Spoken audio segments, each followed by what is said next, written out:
یہ مکہ کا رہائشی تھا اور اس کا شمار مکہ کے سرداروں میں ہوتا تھا۔ اس کا نام ابی بن خلف تھا۔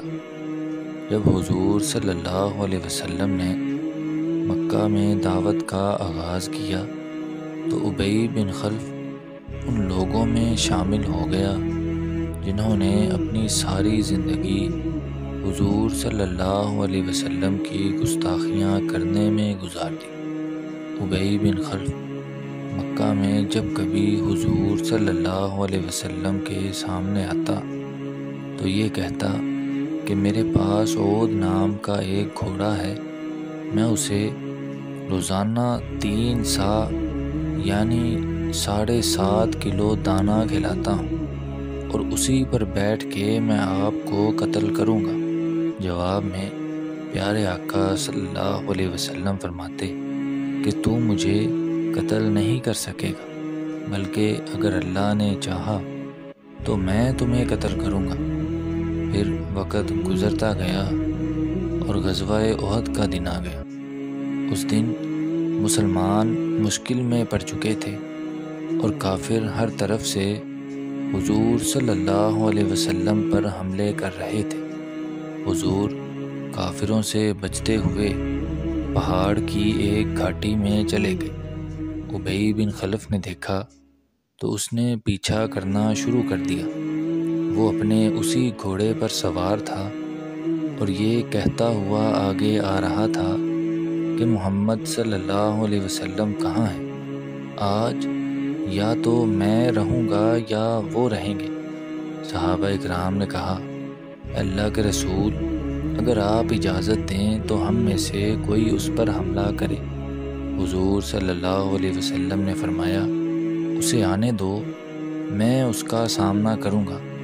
جب وہ قریب آ گیا تو حضور نے حارث رضی اللہ تعالیٰ عنہ سے ایک چھوٹا سا نیزہ لیا اور زور سے ایک جھٹکا دیا تو لوگ ادھر ادھر بکھر گئے۔ اب ابی بن خلف اور حضور صلی اللہ علیہ وسلم ایک دوسرے کے سامنے تھے۔ ابی بن خلف کا سارا جسم لوہے کی زرہ سے ڈھکا ہوا تھا اور سر پر بھی لوہے کی ٹوپی پہن رکھی تھی جو گردن تک آ رہی تھی، حتیٰ کہ اس کی انگلیاں بھی نظر نہیں آ رہی تھی، بس حلق کے پاس تھوڑی سی جگہ کھلی دکھائی دے رہی تھی۔ آپ صلی اللہ علیہ وسلم نے اسی جگہ پر نیزہ مارا تو وہ اپنے گھوڑے سے گرتے گرتے بچا اور وہاں سے بھاگ کر قریش والوں کے پاس آ گئے اور کہنے لگا کہ مجھے محمد نے قتل کر دیا ہے، اب میں نہیں بچ سکتا۔ قریش کے سرداروں نے جب گردن پر زخم دیکھا تو وہ بالکل ہلکی سی خراش تھی۔ وہ اسے سمجھانے لگے کہ دل چھوٹا نہ کرو، تمہیں کچھ نہیں ہوگا۔ اب کفار میدان احد سے مکہ روانہ ہو چکے تھے۔ راستے میں ابی کو اس زخم میں تکلیف شروع ہو گئی اور اس نے چیخنا شروع کر دیا۔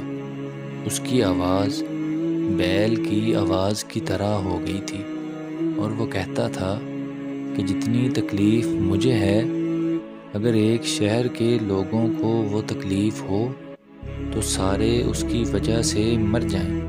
اس طرح یہ کافر مکہ واپس جاتے ہوئے رستے میں ہی مر گیا اور حضور صلی اللہ علیہ وسلم کی گستاخیاں کرنے کی وجہ سے اپنے انجام کو پہنچا۔